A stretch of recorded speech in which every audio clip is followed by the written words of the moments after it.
And welcome back to the Michael Cohen Show on our continued journey to 500,000 subscribers. So let's get there. Hit subscribe, watch, comment, and please share with family and friends because the ridiculousness, the stupidity, it's not stopping.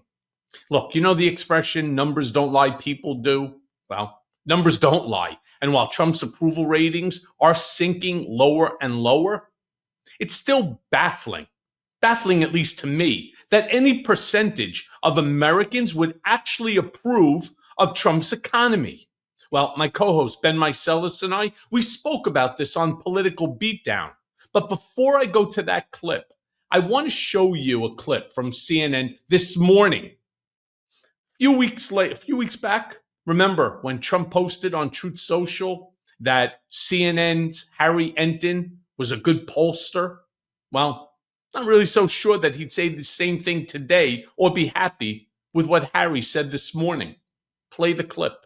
Really a huge piece of why the president was elected was to get a handle on cost of living. So how do Americans feel like he's doing? Let me just say, this is an abject disaster. Abject disaster for the President of the United States. You mentioned it, Jessica. Look, voters on Trump and inflation. He won the 2024 election because he was more entrusted on inflation than Kamala Harris was, led by a margin of 9 points. Look at where his net approval stands today, though, on inflation. My goodness gracious. Into the gutter we go, underwater we go. He's 25 points underwater. My goodness gracious. That is where the Little Mermaid is, and he is matching the Little Mermaid. That's how far underwater he is on the issue that got him elected. He led on by 9 points on it last year, and now he's 25 points underwater. As I said, this is a complete and total disaster for the President of the United States. Look, like I said, not so sure that the president would be too happy with Harry today.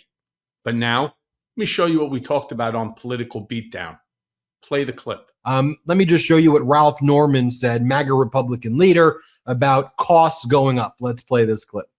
Congressman, Americans largely disapprove of the economic policies of this president, at least right now. 55% say they disapprove of his job on the economy, 44% approve. Can you explain those numbers? Well, I think a lot of people are seeing higher prices. Our family's in the construction business, and we get a lot of our timber from Canada and other countries. Yes, it's higher. Steel prices are up, but it's for the good of the country. And should we expect high prices for a short time? Yes, but overall, we couldn't keep going the way we were going. The cancer in this country was letting other countries rule the day and tax our products. And why should we run a deficit every month? And that's why this president is doing such a good job. And you can't go on, poll numbers vary. They come up, they go down. But the bottom line is he's doing the right thing, and it couldn't come at a better time. And things will get better here. Congressman Ralph Norman, Republican of South Carolina. Thanks for coming on today. Congressman Ralph Moron. I mean, Ben, this is the point I was making before, and this just absolutely proved what I was saying. 44% of America, based on this poll, approve of Trump's handling of the economy. And it scares me to think that 44% of the 360 million or so Americans, you're talking about 140 million Americans, are this stupid? Seriously. And I don't want to badmouth my fellow Americans, but seriously, 44% of America, 140 plus million Americans are this stupid, understanding that when you go to buy your coffee, what was costing you $10.99 is now $19.99, that your gasoline is not $1.98. It doesn't take Michael Cohen or Ben Meiselas. It doesn't take Midas Touch Network to turn around and to tell you that everything that you are buying right now is more expensive than what it was before. It doesn't take an idiot like this Republican from South Carolina, who actually is worth a lot of money. It doesn't take him to turn around to tell you that what the president is doing, all right, is going to help you. All right. It is not. I mean, if you don't know your own pocket, if when you go and you take a look at the receipt, when you're standing on the line at Costco or Walmart or TJ Maxx or Kroger or wherever, and it looks like another fucking mortgage, all right, you got to say to yourself, stop. Stop. I cannot back this. That doesn't mean that you're walking away from your Republican Party. I'm not telling you what party. I don't care what party. This right now is a disaster. And the fact that 44% of this country refuses to acknowledge that, and that they're going to turn around and they're just going to parrot the same stupidity over and over and over again. To what end? To the end that you end up coming back with a shopping bag from the grocery store that's 1/3 full, when before it used to be full for a few days. Now you don't even have enough to make dinner for you and the family. This is insane. I cannot understand what's wrong with people these days. Well, they also most likely enjoy seeing migrants rounded up and put into concentration camps. They like seeing ICE patrol the streets and disappear both migrants and citizens alike if you have brown or black skin. And what you see in authoritarian regimes historically, and it's here in the United States, is as long as you have this common enemy, and in this case, it's migrants, Democrats, and particularly cities led by African Americans, those are your enemies, and people's own internal suffering is accepted as part of the broader mission, in this case, to make America the way they see America. So they have accepted that their suffering and their economic situation is part of some broader plan that they are a part of. And that's part of the rapid propaganda that is hitting them each and every day because they're worse off. They're being harmed.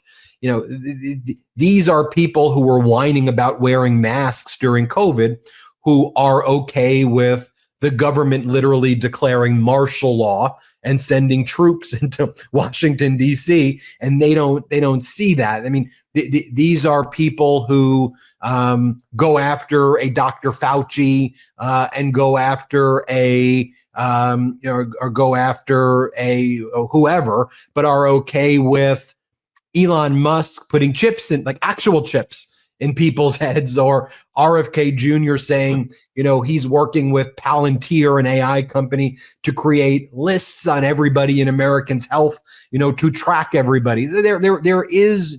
It's only explainable by the cult behavior, and that the cruelty that happens, they are rooting for because they view their happiness relative to the suffering of others. And if their suffering is slightly less to the suffering of others, that makes them feel good. But Cohen, it's to that end, what did Donald Trump promise on day one? That he would get rid of inflation? Many things. Everything. Many things. And now you go through the issues. And I think this is a point that gets lost in the messaging, as whether it's Democrats or whoever message this, they get into the weeds of all of these arguments.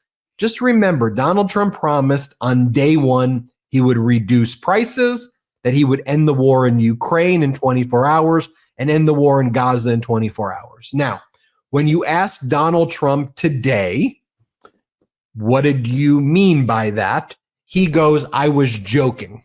I was being sarcastic, and I didn't really mean that. And then if you listen to what the Trump surrogates then have to say, they then defend that and say he was joking, he was being sarcastic.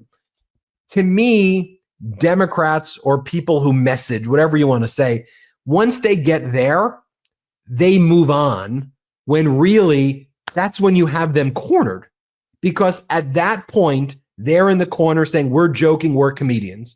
So my point to that is, okay, got it.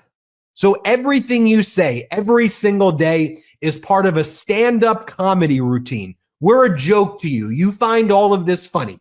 We're going to end the war. Ha, ha, ha, ha, ha. You're going to lower prices. Ha, ha, ha, ha, ha. There's nothing that we take seriously. You have zero credibility. That's sarcasm. You have to drill down to me on that point, because it exposes the whole farce.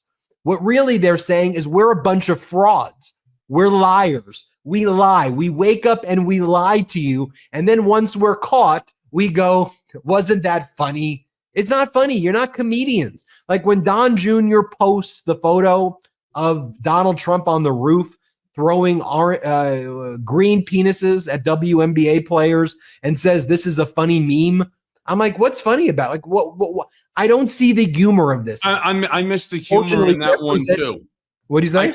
I totally missed the humor in that one. I truly don't get any of it. You know what?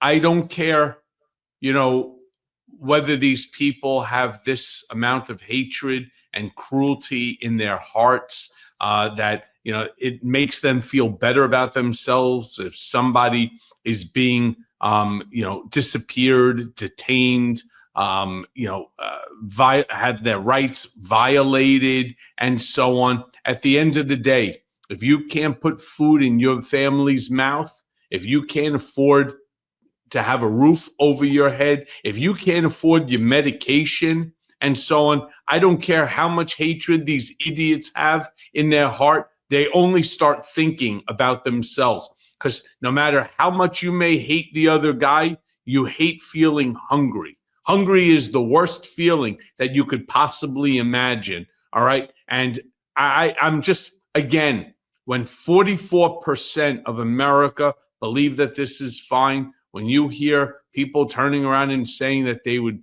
sooner vote for Vladimir Putin than a Nancy Pelosi or a Kamala Harris, I really have a real serious reflux action where I'd like to throw up on them. And to these idiots, this 44% that actually believe what the hell is happening here with tariffs and with the economy and so on, you're the people who I truly, I'm nauseated by. And so you are the recipient today of the two-finger salute. And I'm talking to the 44% that are backing this stupid tariff thing that is going to destroy and bankrupt our country. We're over $27 trillion. We're beating every other country GDP by at least 2 times. And you're not happy? Right? That all of a sudden Trump turns us, we're dead, we were near dead, but thanks to him in the 6 months, with this tariff shit, all of a sudden now we're back and everybody is telling him how great we are, we're the best. How stupid can you be? So wake the fuck up, you fucking idiots, and you get the two-finger salute. Hey everyone, first of all, thanks for watching. We're going to be posting daily episodes with reactions and talking about politics. We'll be talking about everything, in fact. So please like and subscribe. Join us on this journey.